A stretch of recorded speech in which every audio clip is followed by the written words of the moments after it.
Did the hospital send the confirmation for my surgery? I asked quietly, trying to keep my voice steady as we sat around the polished oak table. My mom didn't even look up from serving mashed potatoes. They did, she said casually. But we had to use that money for your brother's birthday. He only turns 21 once, you know. My fork stopped midair. You used my surgery money? Dad chimed in, chuckling. You'll be fine, Evelyn. You always make such a big deal out of everything. Your brother barely gets any attention. Let him have his moment. Across the table, Ethan grinned smugly, flashing the new designer watch gleaming on his wrist. Thanks for funding my birthday, sis, he said, half joking but fully proud. The room went silent except for the faint clinking of cutlery. I placed my fork down carefully, my heart thudding like thunder under the calm surface of my voice.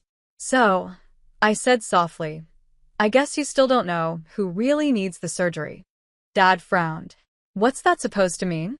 Mom's smile faltered. Evelyn, stop being dramatic. I looked at each of them slowly, one by one. My brother's arrogant smirk, my father's dismissive eyes, my mother's cold indifference, and then I smiled. Don't worry, I said. You'll find out soon enough. For the first time in years, they looked uneasy. That night, as I packed a single suitcase, I decided they wouldn't get another chance to spend my life like it was disposable. And the real surgery? It wasn't for my body anymore, it was for my freedom. The next morning, I drove to the hospital myself, the same one my parents were supposed to handle everything with. The receptionist, a kind woman named Hannah, looked up my file. Your surgery was fully approved, Ms. Reeves, she said. But your guardian canceled it 2 weeks ago. Claimed it wasn't medically necessary.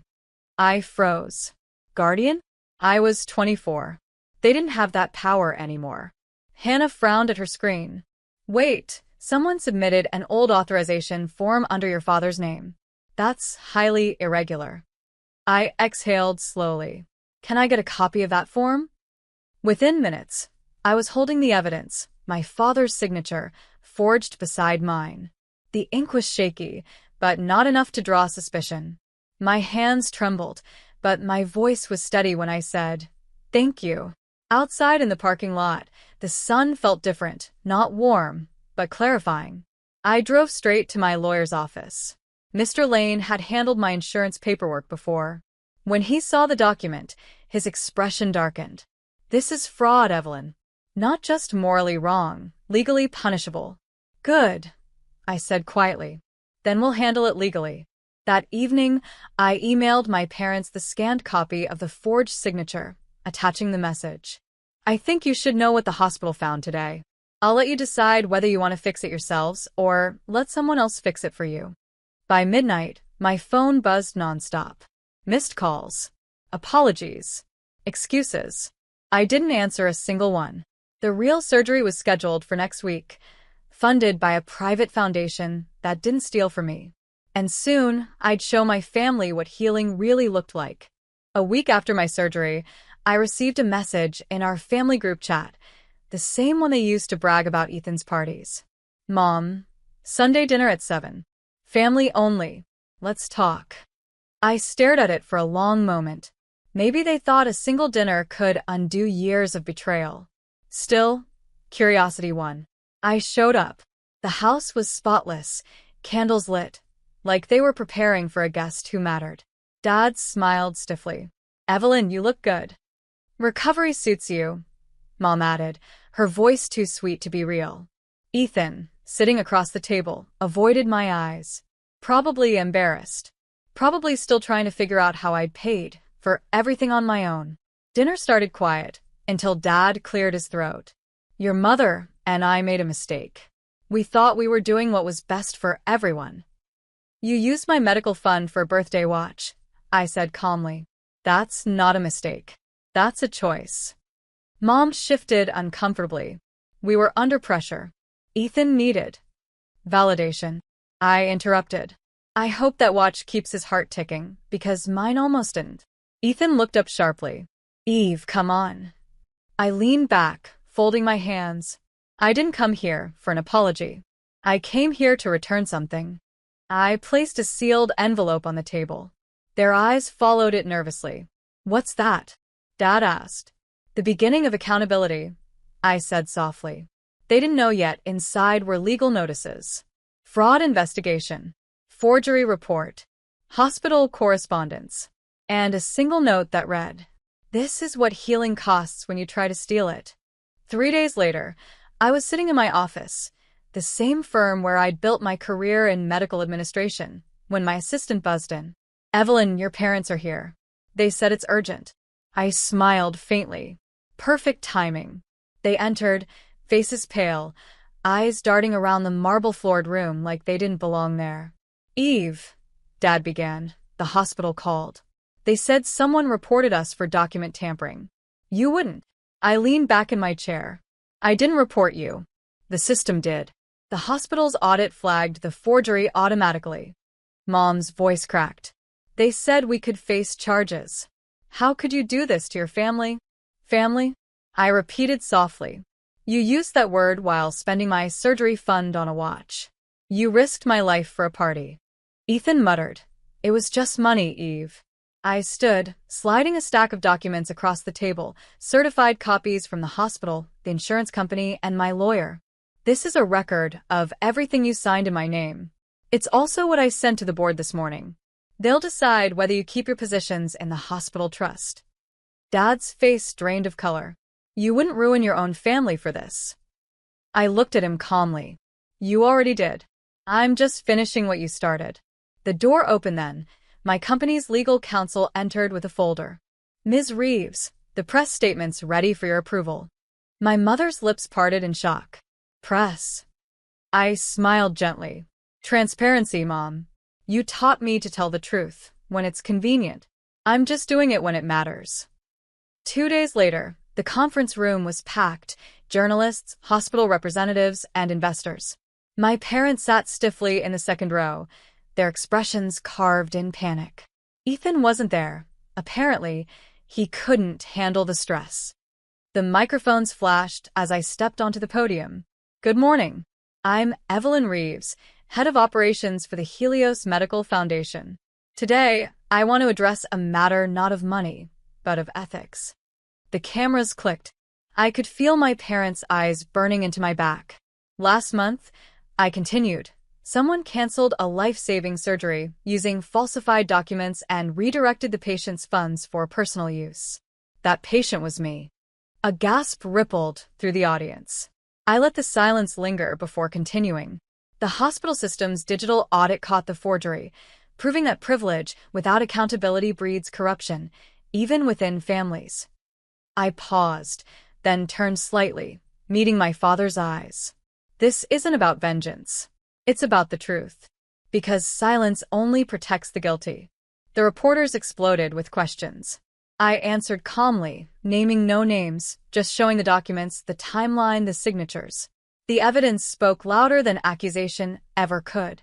Afterward, as I stepped down, I caught my father's whisper to my mother. "She destroyed us." I turned back and said quietly, "No, Dad." I freed myself.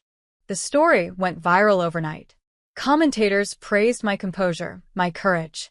But I didn't care about headlines. I cared that, for once, the narrative belonged to me. And deep down, I knew this was only the beginning. Because the world now saw what kind of people they were and what kind of woman I had become. By Monday morning, the fallout had begun. The hospital board called an emergency session. My parents' names, once symbols of community respect, were now whispered with shame. News outlets replayed my statement, dissecting every sentence. Social media flooded with support. "Stay strong, Evelyn. She's what integrity looks like." But the part that hit hardest came from the hospital director himself. He called me into his office, eyes full of quiet admiration. "Evelyn," he said, "what you did took courage. We're launching a full ethics review, and we'd like you to lead it." For a moment, I couldn't speak. I'd spent years feeling invisible in my family's shadow, and now the very institution they'd used to control me was placing its trust in me. I accepted. That afternoon, I received a message from Ethan. "Ethan, Mom's crying nonstop. Dad won't leave his office. Are you happy now?" I stared at the screen before replying. "Me? I didn't do this to make them suffer. I did it so they'd finally understand suffering. He didn't respond. Later, I received a formal letter, my father's resignation from the board. The same man who once told me, "You're not strong enough for leadership," had been forced to step down under my signature. That night, I sat in my apartment, the same one they'd mocked as temporary. My surgical scar still ached faintly, a reminder of what almost didn't heal. Some wounds fade with time. Others, you learn to wear like armor. And mine? Mine gleamed, proof that betrayal doesn't break you. It builds the version of you they never thought you'd become. 2 weeks later, I got an unexpected call from my mother. Her voice was quiet, stripped of the usual authority. "Evelyn, can we have dinner?" "Just the family." I hesitated, but agreed. There was no anger left, just curiosity. The restaurant they chose was the same one where we'd celebrated my brother's every promotion. When I arrived, the air felt heavy. My father was already seated, staring into his untouched glass of water. My mother looked older, not physically, but in spirit. "Evelyn," she started softly, "we didn't realize how much we'd hurt you." I met her eyes. "You realized?" "You just didn't care until the world did." Dad flinched. "We were under pressure. I made bad choices." "No," I said calmly. "You made comfortable ones. At my expense." The waiter brought our food, but no one touched it. Silence filled the space between us, the kind that comes when truth replaces excuses. After a long pause, my father sighed. "We've lost everything: reputation, board seats, respect. But you gained all of it." I folded my hands. "I didn't want you to lose. I just wanted to stop losing myself." For the first time, my mother's eyes welled with tears. "You've become someone stronger than we ever imagined." I smiled faintly. "You mean stronger than you ever allowed me to be." The check arrived. My father reached for it, but I stopped him. "Don't worry. I've got it." It wasn't pride. It was closure. For years, they'd paid to control me. Tonight, I paid to end it. A month later, the hospital's annual gala was held, the same kind of glittering event my parents once ruled.